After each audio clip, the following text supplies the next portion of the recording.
ಈಗ ಎಲ್ಲ ಸುದ್ದಿಗಳನ್ನು ವಿವರವಾಗಿ ನೋಡ್ತಾ ಹೋಗೋಣ. ಸಂಸತ್ ಅಧಿವೇಶನ ನಡೀತಾ ಇಲ್ಲ, ಸರ್ಕಾರದಲ್ಲಿ ದೊಡ್ಡ ಕೆಲಸಗಳು ಕೂಡ ನಡೀತಾ ಇಲ್ಲ. ಯಾಕಂದರೆ ದೇಶಾದ್ಯಂತ ವಿದ್ಯಾರ್ಥಿಗಳು ಬೀದಿಗಿಳಿದಿದ್ದಾರೆ. ವಿದ್ಯಾರ್ಥಿಗಳನ್ನು ನಿಭಾಯಿಸುವುದಕ್ಕೆ ಪೊಲೀಸರು ಕೂಡ ಬೀದಿಗೆ ಬಂದಿದ್ದಾರೆ. ಇದರ ಮಧ್ಯೆ ರಾಜಕೀಯ ಹೋರಾಟಗಳು, ಪ್ರತಿಭಟನೆಗಳು, ಗಲಾಟೆ, ಗದ್ದಲಗಳಿಗೆ ಲೆಕ್ಕವೇ ಸಿಗ್ತಾ ಇಲ್ಲ. ಎಲ್ಲದಕ್ಕೂ ಕಾರಣ ನೀಟ್ ಪ್ರಶ್ನೆ ಪತ್ರಿಕೆಯ ಸೋರಿಕೆ. ಜುಲೈ 29ರವರೆಗೂ ನೀಟ್ ಪ್ರಶ್ನೆ ಪತ್ರಿಕೆ ಸೋರಿಕೆ ಹೋರಾಟ ಶಾಂತವಾಗಿ ನಡೆದಿತ್ತು.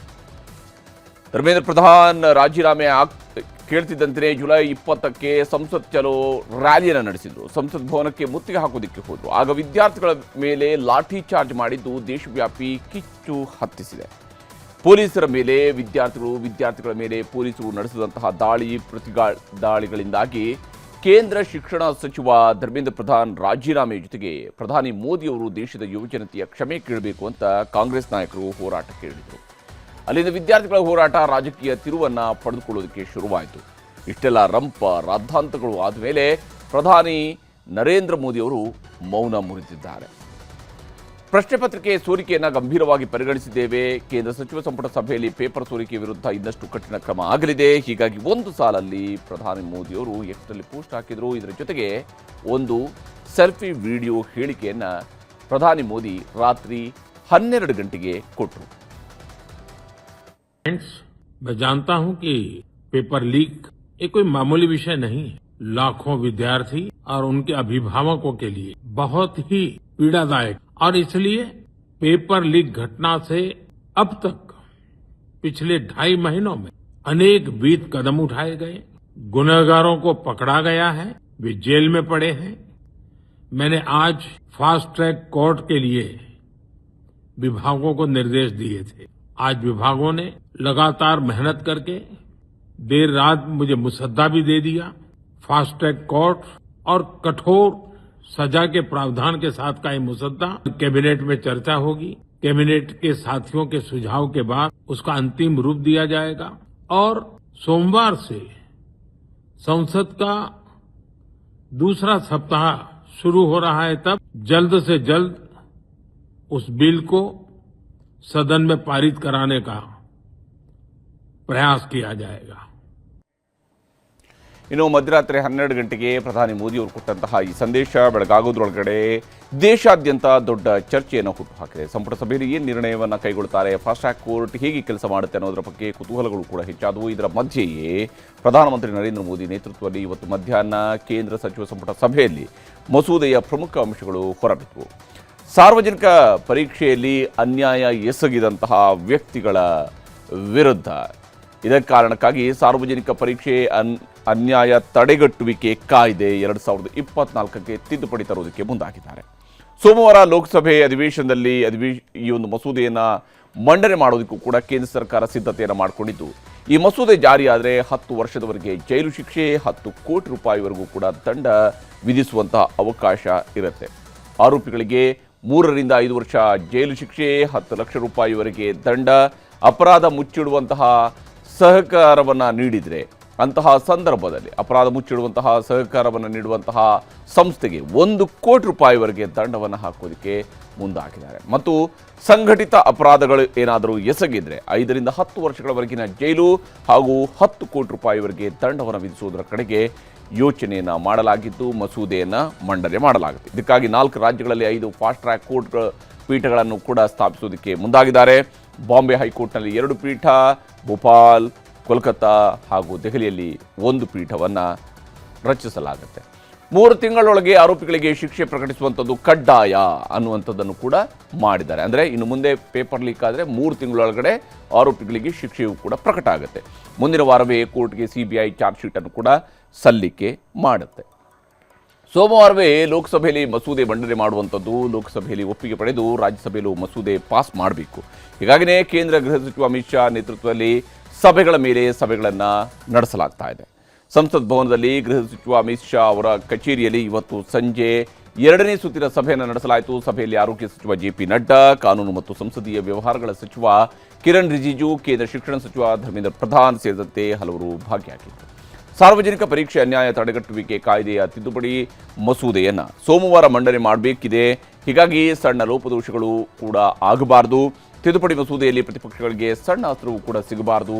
ಲಕ್ಷಾಂತರ ವಿದ್ಯಾರ್ಥಿಗಳು ತಿದ್ದುಪಡಿ ಮಸೂದೆಯಿಂದ ಸಂತುಷ್ಟರಾಗಬೇಕು ಅನ್ನುವಂಥ ಉದ್ದೇಶವನ್ನು ಹೊಂದಲಾಗಿದೆ. ಹೀಗಾಗಿ ಮಸೂದೆ ತಿದ್ದುಪಡಿಯ ಸರಿತಪ್ಪುಗಳ ಬಗ್ಗೆ ಕೂಲಂಕಷ ಚರ್ಚೆಯನ್ನ ಮಾಡಲಾಗಿದೆ. सोमवार को बिल तो हम लोग तो तैयारी कर रहे हैं. प्रधानमंत्री जी ने कहा है कि छात्रों को लेकर के जो हम बिल ला रहे हैं तो उसमें कोई विलम्ब नहीं होना चाहिए. We are taking important steps for the future of the students. If the Congress party continues to create all kinds of hurdles to prevent parliamentary discussion, then they will have to face the brunt of the youth of this nation and in fact the entire nation. ಇಷ್ಟೆಲ್ಲದರ ಮಧ್ಯೆ neat ಪತ್ರಿಕೆ ಸೋರಿಕೆ ವೈಫಲ್ಯದಲ್ಲಿ ಮೊದಲ ತಲೆದಂಡ ಕೂಡ ಆಗಿದೆ. ಕೇಂದ್ರ ಉನ್ನತ ಶಿಕ್ಷಣ ಇಲಾಖೆಯ ಕಾರ್ಯದರ್ಶಿ ವಿನೀತ್ ಜೋಶಿ ಅವರನ್ನ ಪಂಚಾಯತ್ ರಾಜ್ ಸಚಿವಾಲಯಕ್ಕೆ ತಗಡಿ ಮಾಡಲಾಗಿದೆ. ನೀಟ್ ಪ್ರಶ್ನೆ ಪತ್ರಿಕೆಯ ಫೈನಲ್ ಕಾಪಿಗೆ ವಿನೀತ್ ಜೋಶಿ ಅವರೇ ಸಹಿ ಹಾಕುವಂಥದ್ದು. ಹೀಗಾಗಿ ವಿನೀತ್ ಅವರ ವರ್ಗಾವಣೆಯನ್ನ ಮಾಡಲಾಗಿದೆ. ಈಗ ಉನ್ನತ ಶಿಕ್ಷಣ ಕಾರ್ಯದರ್ಶಿಯಾಗಿ ನರೇಶ್ ಪಾಲ್ ಗಂಗ್ವಾರ್ ಅವರನ್ನ ಕೇಂದ್ರ ಸರ್ಕಾರ ನೇಮಕ ಮಾಡಿದೆ. ಈ ಎಲ್ಲ ಬೆಳವಣಿಗೆಗಳ ಜೊತೆಗೆ ಬಿಜೆಪಿಗೆ ಇನ್ನೊಂದು ಗೆಲುವು ಸಿಕ್ಕಿದೆ. 26 ದಿನಗಳಿಂದ ಉಪವಾಸ ಸತ್ಯಾಗ್ರಹ ನಡೆಸ್ತಾ ಇದ್ದ ಸೋನಂ ವಾಂಗ್ಚುಕ್ ತಮ್ಮ ಸತ್ಯಾಗ್ರಹವನ್ನು ಕೈಬಿಟ್ಟಿದ್ದಾರೆ. ನಿನ್ನೆ ಮಧ್ಯರಾತ್ರಿ 1 ಗಂಟೆಗೆ ಕೇಂದ್ರ ಆರೋಗ್ಯ ಸಚಿವ ಜೆ.ಪಿ. ನಡ್ಡಾ ಮತ್ತು ಕೇಂದ್ರ ಸಚಿವ ಜಿತೇಂದ್ರ ಸಿಂಗ್ ಅವರ ತಂಡ ಆಸ್ಪತ್ರೆಗೆ ಭೇಟಿ ನೀಡಿದ್ರು. ಕೇಂದ್ರ ಸರ್ಕಾರ ಕಠಿಣ ಮಸೂದೆಯನ್ನು ಜಾರಿಗೆ ತರುವುದಕ್ಕೆ ರೆಡಿಯಾಗಿದೆ. ಅಷ್ಟೇ ಅಲ್ಲದೆ ಪ್ರಧಾನಮಂತ್ರಿಯವರು ಕೂಡ ಇದಕ್ಕೆ ಸಂಬಂಧಪಟ್ಟಂತೆ ಹೇಳಿಕೆಯನ್ನು ಈಗಾಗಲೇ ಬಿಡುಗಡೆ ಮಾಡಿದ್ದಾರೆ.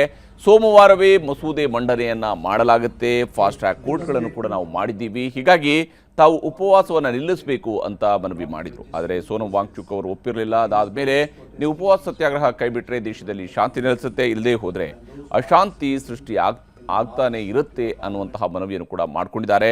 ಜುಲೈ 20ರ ಲಾಠಿ ಚಾರ್ಜ್ ಘಟನೆಯ ಬಳಿಕ ದೇಶದಲ್ಲಾದ ಪ್ರತಿಭಟನೆಗಳು, ಹೋರಾಟಗಳ ಬಗ್ಗೆ ಸೋನಂ ವಾಂಗ್ಚುಕ್ ಅವರಿಗೆ ವಿವರವನ್ನು ನೀಡಿದರು. ಆಗ ಸೋನಂ ವಾಂಗ್ಚುಕ್, ನಾನು ಉಪವಾಸ ನಿಲ್ಲಿಸಿದರೆ ದೇಶದಲ್ಲಿ ಶಾಂತಿ ನೆಲೆಸುತ್ತೆ ಅನ್ನೋದಾದರೆ ಆಯಿತು ಅಂತ ತಮ್ಮ ಉಪವಾಸವನ್ನು ಕೈಬಿಡೋದಕ್ಕೆ ನಿರ್ಧಾರವನ್ನು ಕೈಗೊಂಡಿದ್ದಾರೆ. ಮಧ್ಯರಾತ್ರಿ 1 ಗಂಟೆ 21 ನಿಮಿಷಕ್ಕೆ ಎಕ್ಸ್ನಲ್ಲಿ ಪೋಸ್ಟ್ ಮೂಲಕ ಅಧಿಕೃತವಾಗಿ ಉಪವಾಸ ಕೈಬಿಟ್ಟಿದ್ದನ್ನು ಸ್ಪಷ್ಟಪಡಿಸಿದ್ದಾರೆ.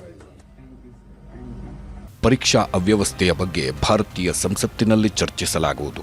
ಈ ಬಗ್ಗೆ ಸರ್ಕಾರ ಮತ್ತು ಎಲ್ಲಾ ರಾಜಕೀಯ ಪಕ್ಷಗಳ ಸಂಸತ್ ಸದಸ್ಯರಿಂದ ಭರವಸೆ ಸಿಕ್ಕಿದೆ. ಕೇಂದ್ರ ಸಚಿವರಾದ ಜೆ.ಪಿ. ನಡ್ಡಾ, ಡಾಕ್ಟರ್ ಜಿತೇಂದ್ರ ಸಿಂಗ್ ಮತ್ತು ಲೇಹ್ ಲಡಾಖ್ನ ಅಪೆಕ್ಸ್ ಬಾಡಿಯ ಹಿರಿಯ ನಾಯಕರ ಎದುರು ಅಂತಿಮವಾಗಿ 26 ದಿನಗಳ ನಂತರ ಉಪವಾಸ ನಿಲ್ಲಿಸಿದ್ದೇನೆ. ಈ ಹಿಂದೆ ವಿವಿಧ ರಾಜಕೀಯ ಪಕ್ಷಗಳ 65 ಸಂಸತ್ ಸದಸ್ಯರೂ ಭೇಟಿ ನೀಡಿದ್ದರು, ಉಪವಾಸ ಮುರಿಯುವಂತೆ ಒತ್ತಾಯಿಸಿದ್ದರು.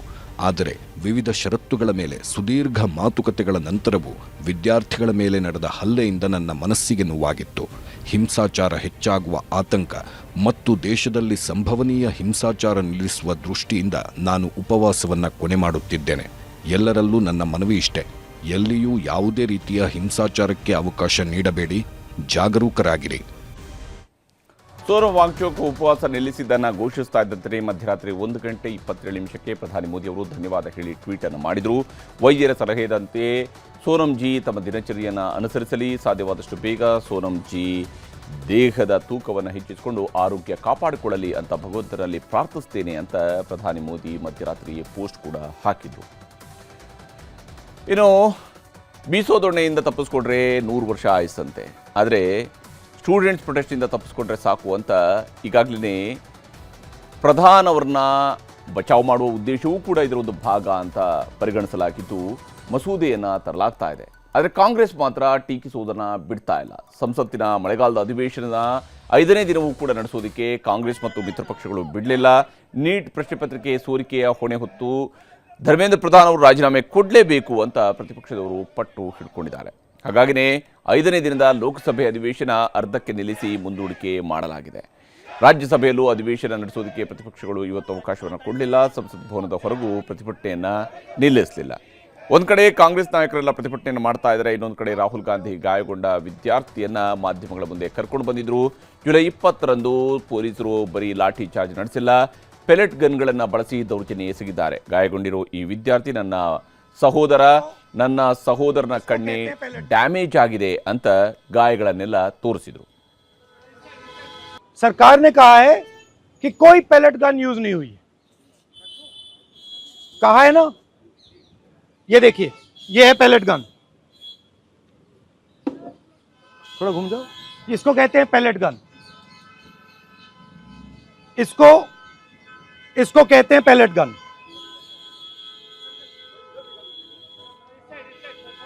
ठीक है, और इनकी आंख डैमेज हो गई है, इनकी आंख से इनको दिखाई नहीं दे रहा है।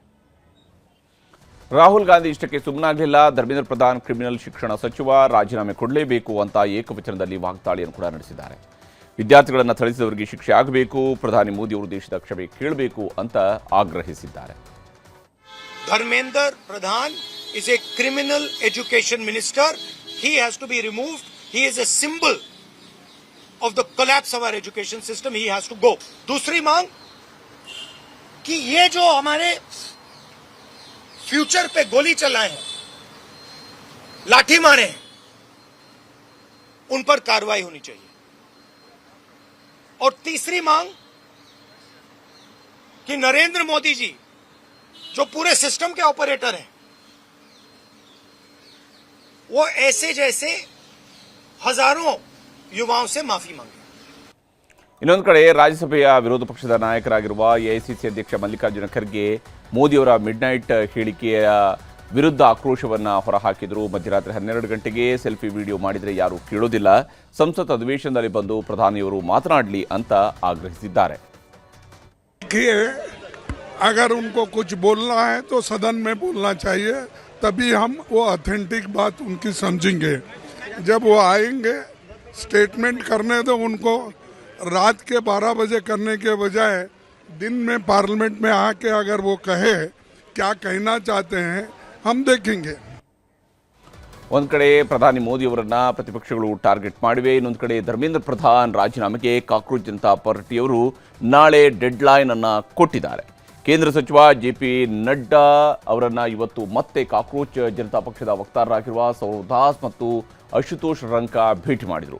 ಕೇಂದ್ರ ಸರ್ಕಾರದ ಆಹ್ವಾನದ ಮೇರೆಗೆ ಬಂದು ಸಿಜೆಪಿಯ ಮನವಿಯನ್ನು ಜೆಪಿ ನಡ್ಡಾ ಅವರಿಗೆ ಕೊಟ್ಟರು. 2ನೇ ಸಲದ ಮಾತುಕತೆಯಲ್ಲೂ ಸಿಜೆಪಿಯವರು ತಮ್ಮ 3 ಬೇಡಿಕೆಗಳನ್ನು ಮತ್ತೆ ಪುನರುಚ್ಚರಿಸಿದ್ದಾರೆ. ಸಿಜೆಪಿಯವರ 3 ಬೇಡಿಕೆಗಳಲ್ಲಿ 2 ಬೇಡಿಕೆಗಳನ್ನು ಈಡೇರಿಸ್ತೀವಿ ಅಂತ ಕೇಂದ್ರ ಸರ್ಕಾರ ಭರವಸೆಯನ್ನು ಕೊಟ್ಟಿದೆ. ಆದರೆ ಒಂದು ಬೇಡಿಕೆ ಈಡೇರಿಸೋದಕ್ಕೆ ನಾಳೆ ಮಧ್ಯಾಹ್ನ 3:30 ಸಮಯ ಕೊಡಿ ಅಂತ ಕಾಕ್ರೋಚ್ ಜನತಾ ಪಾರ್ಟಿಯವರು ಅವರನ್ನು ಕೇಂದ್ರ ಸಚಿವರು ಕೂಡ ಕೇಳಿಕೊಂಡಿದ್ದಾರೆ. ಇಲ್ಲಿ ಕಾಕ್ರೋಚ್ನವರ ಬೇಡಿಕೆಯನ್ನು ನಾವು ಗಮನಿಸಬೇಕು. ಬಹಳ ಮುಖ್ಯವಾಗಿ ಕಾಕ್ರೋಚ್ ಜನತಾ ಪಾರ್ಟಿಯವರು ಕೇಳ್ತಾ ಇರುವಂತಹ ಬೇಡಿಕೆಗಳು ಹೀಗಿದ್ದಾವೆ.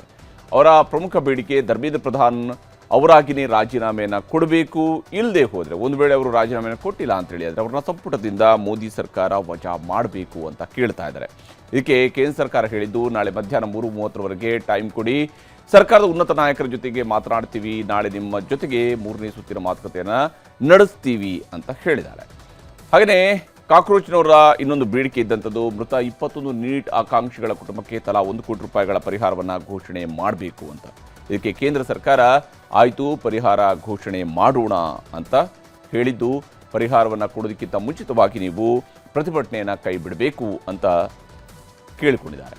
ಇನ್ನು ಕಾಕ್ರೋಚ್ಗಳ 3ನೇ ಬೇಡಿಕೆ ಇದ್ದಂಥದ್ದು ಪ್ರತಿಭಟನೆ ಮಾಡಿದಂತಹ ಸ್ಟೂಡೆಂಟ್ಸ್ ಮೇಲೆ ಹಾಕಿರುವಂತಹ ಕೇಸ್ಗಳನ್ನೆಲ್ಲ ತಕ್ಷಣವೇ ರದ್ದು ಮಾಡಬೇಕು ಅಂತ. ಇದಕ್ಕೆ ಕೇಂದ್ರ ಸರ್ಕಾರ ಕಾನೂನಿನ ಸಾಧಕ ಬಾಧಕಗಳನ್ನು ನಾವು ಪರಿಶೀಲನೆ ಮಾಡ್ತೇವೆ, ಖಂಡಿತ ಕೇಸ್ಗಳನ್ನು ರದ್ದು ಮಾಡೋದ್ರ ಕಡೆಗೆ ಯೋಚಿಸ್ತೀವಿ ಅಂತ ಭರವಸೆಯನ್ನು ಕೊಟ್ಟಿದ್ದಾರೆ. ಹೀಗೆ ಕಾಕ್ರೋಚ್ ಜನತಾ ಪಕ್ಷದವರ ಬೇಡಿಕೆಗಳಲ್ಲಿ 2 ಬೇಡಿಕೆಗಳನ್ನು ಈಡೇರಿಸೋದಕ್ಕೆ ಕೇಂದ್ರ ಸರ್ಕಾರ ಬಹುತೇಕ ಒಪ್ಪಿಗೆಯನ್ನು ಸೂಚಿಸಿದೆ. ಆದರೆ ಧರ್ಮೇಂದ್ರ ಪ್ರಧಾನ್ ರಾಜೀನಾಮೆ ವಿಷಯದಲ್ಲಿ ಯಾವ ನಿರ್ಣಯವೂ ಕೂಡ ಆಗಿಲ್ಲ.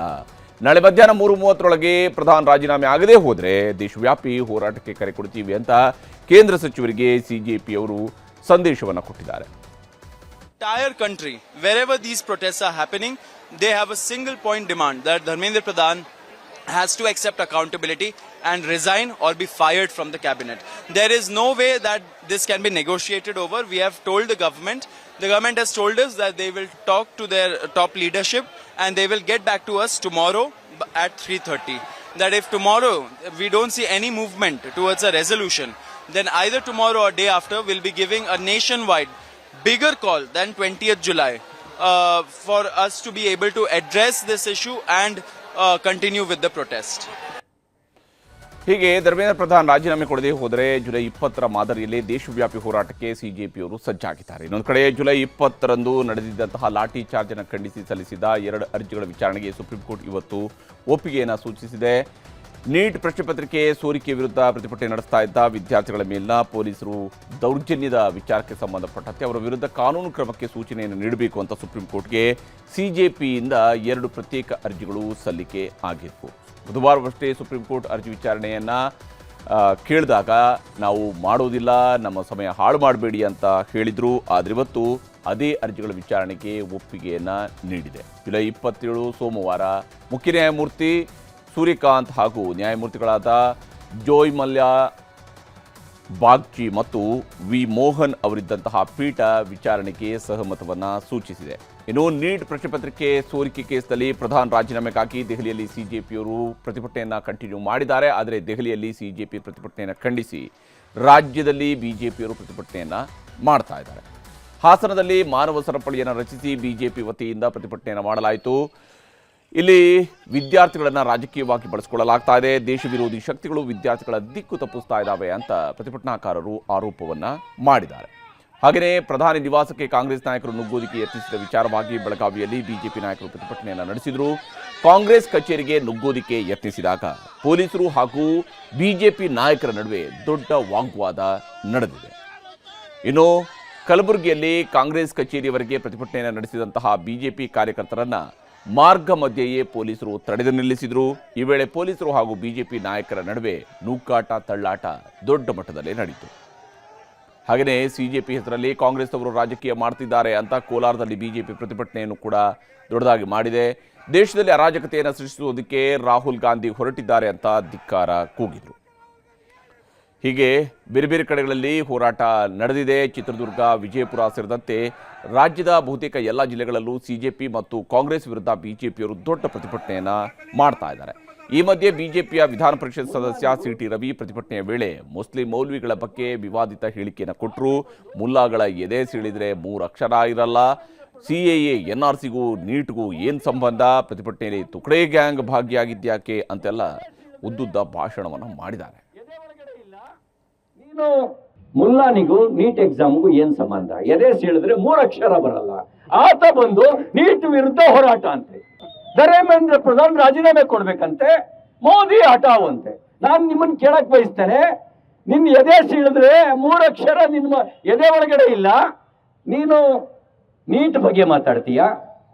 ಇನ್ನ ಸಿಎಗೆ ಎನ್ಆರ್ಸಿಗೂ ಈ ನೀಟ್ ಪರೀಕ್ಷೆಯ ಪ್ರಶ್ನೆ ಪತ್ರಿಕೆಯ ಲೀಕ್ ಆಗಿದ್ದಕ್ಕೂ ಏನ್ ಸಂಬಂಧ? ಸಿಎಎ ವಿರೋಧಿಗಳು, ತುಕಡೆ ಗ್ಯಾಂಗ್ಗಳು ಅಲ್ಲಿ ಬಂದು ಮಾತಾಡ್ತಾರೆ. ಮುಲ್ಲಾನಿಗೂ ನೀಟ್ ಎಕ್ಸಾಮ್ಗೂ ಏನ್ ಸಂಬಂಧ? ಎದೆ ಸೀಳಿದ್ರೆ ಇಲ್ಲಿ ಮುಲ್ಲಾಗಳಿಗೂ ನೀಟ್ ಎಕ್ಸಾಮ್ಗೂ ಏನು ಸಂಬಂಧ ಅಂತ ಹೇಳಿದ್ರೆ, ಈ ದೇಶದ ಪ್ರತಿಯೊಬ್ಬರಿಗೂ ಕೂಡ ಆತ ನಿರಕ್ಷರ ಕುಕ್ಷಿಯಾಗಿದ್ದ ಕಾಲದಿಂದಲೂ ಕೂಡ 1951ರ ಮೊದಲ ಚುನಾವಣೆಯ ಸಂದರ್ಭದಲ್ಲೂ ಕೂಡ ಭಾರತದಲ್ಲಿ ಮತದಾನದ ಹಕ್ಕನ್ನು ನೀಡಲಾಗಿದೆ. ಅಂದರೆ ನಮ್ಮ ಸರ್ಕಾರಗಳನ್ನು ಆಯ್ಕೆ ಮಾಡುವ ಹಕ್ಕನ್ನು ಈ ದೇಶದ ಪ್ರತಿ ನಾಗರಿಕರಿಗೆ, ವಯಸ್ಕ ನಾಗರಿಕರಿಗೆ ನೀಡುವಂತಹ ಕೆಲಸವನ್ನು ಭಾರತದ ಪ್ರಜಾಪ್ರಭುತ್ವ ಮಾಡಿದೆ. ಹೀಗಾಗಿರುವಾಗ ಆಯ್ಕೆ ಮಾಡುವ ಪ್ರತಿಯೊಬ್ಬ ನಾಗರಿಕನಿಗೆ, ಆತ ಓದಿರಲೇಬೇಕು ಅಂದಿಲ್ಲ, ಎದೆ ಒಳಗಡೆ 3 ಅಕ್ಷರ ಇದೆಯೋ 4 ಅಕ್ಷರ ಇದೆಯೋ ಮುಖ್ಯ ಅಲ್ಲ, ಆದರೆ ಆತನಿಗೆ ತನ್ನ ಸರ್ಕಾರವನ್ನು ಆರಿಸುವ ಮತ್ತು ತನ್ನ ಸರ್ಕಾರವನ್ನು ಕೀಳುವಂತಹ ಹಕ್ಕು ಇದ್ದೇ ಇರುತ್ತೆ. ಆದರೆ ಈ ರೀತಿಯಾದಂತಹ ಹೇಳಿಕೆಗಳೆಲ್ಲವೂ ಕೂಡ ಒಂದಿಷ್ಟು ಜನರನ್ನು ಖುಷಿ ಪಡೋದಕ್ಕೆ, ಒಂದಿಷ್ಟು ಜನರನ್ನು ನಗಿಸೋದಕ್ಕೆ ಹೆಲ್ಪ್ ಆಗಬಹುದೇ ಹೊರತು ಸೀರಿಯಸ್ ಆಗಿರ್ತಕ್ಕಂತಹ ವಿಚಾರವಾಗಿ ಇಲ್ಲಿ ಟೀಕೆಗೆ ಮಾತ್ರ ಇದು ಗುರಿಯಾಗುತ್ತೆ ಹೊರತು ಬೇರೇನೂ ಆಗೋದಿಲ್ಲ. ಇನ್ನು ಬೆಂಗಳೂರಿನಲ್ಲಿ ಇವತ್ತು ನ್ಯೂಸ್ 18 ಮತ್ತು HDFC ಬ್ಯಾಂಕ್ ಸಹಯೋಗದಲ್ಲಿ ರೈಸಿಂಗ್ ಭಾರತ್ ಶೃಂಗಸಭೆಯನ್ನು ನಡೆಸಲಾಯಿತು. ದಕ್ಷಿಣ ಭಾರತದ ಎಲ್ಲ ರಾಜ್ಯಗಳ ಉದ್ಯಮಿಗಳು, ಮಂತ್ರಿಗಳು, ಹಾಗೆಯೇ ಕರ್ನಾಟಕದ ಮುಖ್ಯಮಂತ್ರಿ DK ಶಿವಕುಮಾರ್ ಅವರು ಈ ಕಾರ್ಯಕ್ರಮವನ್ನು ಉದ್ಘಾಟಿಸಿದರು. ದಕ್ಷಿಣ ಭಾರತದ ಸಾಧಕರು ಕೂಡ ಈ ವೇದಿಕೆಯಲ್ಲಿ ತಮ್ಮ ಅನುಭವಗಳನ್ನು ಹಂಚಿಕೊಂಡಿದ್ದಾರೆ. ದೇಶದ ಅಭಿವೃದ್ಧಿಗೆ ದಕ್ಷಿಣ ರಾಜ್ಯಗಳ ಕೊಡುಗೆಗಳ ಬಗ್ಗೆ ಮುಖ್ಯಮಂತ್ರಿ DK ಶಿವಕುಮಾರ್ ಅವರು, ದೀಪ ಯಾವ ಸ್ವರೂಪದಲ್ಲಿ ಕೆಳಗಿನಿಂದ ಮೇಲಕ್ಕೆ ಉರಿಯುತ್ತೋ ಅದೇ ಸ್ವರೂಪದಲ್ಲಿ ದಕ್ಷಿಣದಿಂದಲೇ ಇಡೀ ಭಾರತ ಬೆಳಗುತ್ತೆ ಅಂತ ವಿಶೇಷವಾಗಿ ಮೆನ್ಷನ್ ಮಾಡೋದ್ರ ಮೂಲಕ ದಕ್ಷಿಣ ಭಾರತದ ಪ್ರಾಮುಖ್ಯತೆ, ದೇಶದ ಅಭಿವೃದ್ಧಿಯಲ್ಲಿ ಎಷ್ಟಿದೆ ಅನ್ನೋದನ್ನು ಹೇಳಿದ್ದಾರೆ.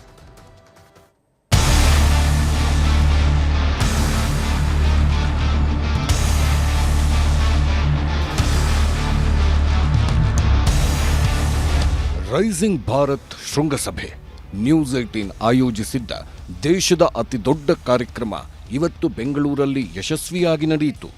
ಭಾರತದ ಅಭಿವೃದ್ಧಿ, ಉದ್ಯಮಶೀಲತೆ, ರಾಜಕೀಯ ಹಾಗೂ ವಿವಿಧ ಕ್ಷೇತ್ರಗಳ ಸಾಧಕರ ಅನುಭವಗಳನ್ನು ಒಂದೇ ವೇದಿಕೆಯಲ್ಲಿ ಹಂಚಿಕೊಳ್ಳಲು ಈ ಕಾರ್ಯಕ್ರಮವನ್ನು ಆಯೋಜಿಸಲಾಗಿತ್ತು.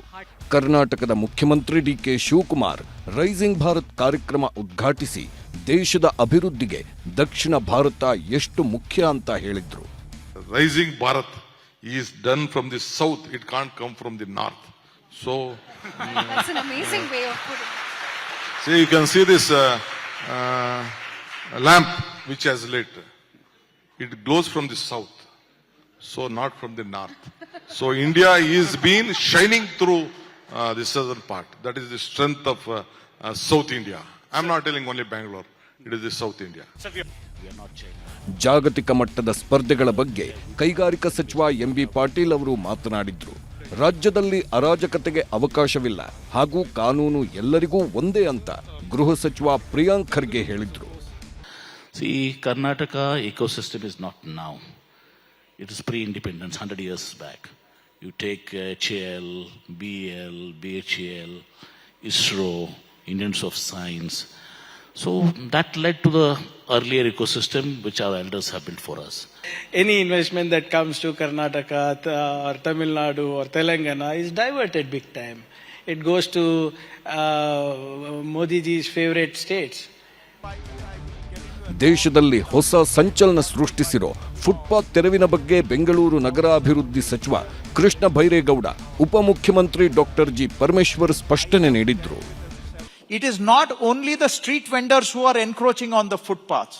It is actually commercial establishments, buildings which have encroached on the footpath by extending their property onto the footpath. They have made permanent or semi-permanent encroachment of the footpath. It is also those people. Actually, in the 10,000 encroachments that we have removed, only 2,000 are street vendors.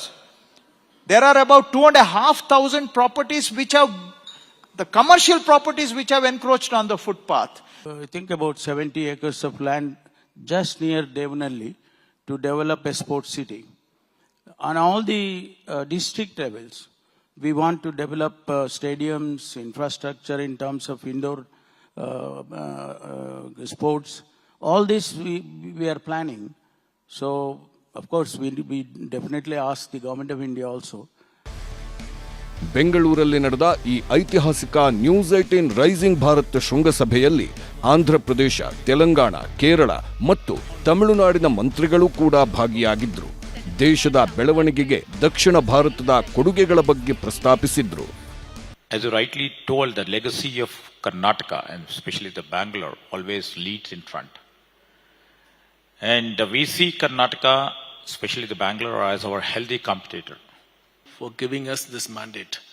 Okay, the people of Tamil Nadu, this mandate was secured under the visionary leadership of our Honorable Chief Minister Thiru C. Joseph Vijay. News 18 Rising Bharat ಶೃಂಗಸಭೆ ರಾಜ್ಯಕ್ಕಷ್ಟೇ ಸೀಮಿತವಾಗಿರಲ್ಲ. PAN India ಮಟ್ಟದಲ್ಲಿ ದೇಶದ ದಕ್ಷಿಣ, ಉತ್ತರ, ಪೂರ್ವ ಮತ್ತು ಪಶ್ಚಿಮ ರಾಜ್ಯಗಳಿಗೂ ವಿಸ್ತರಣೆಯಾಗಲಿದೆ. Bureau report, news 18.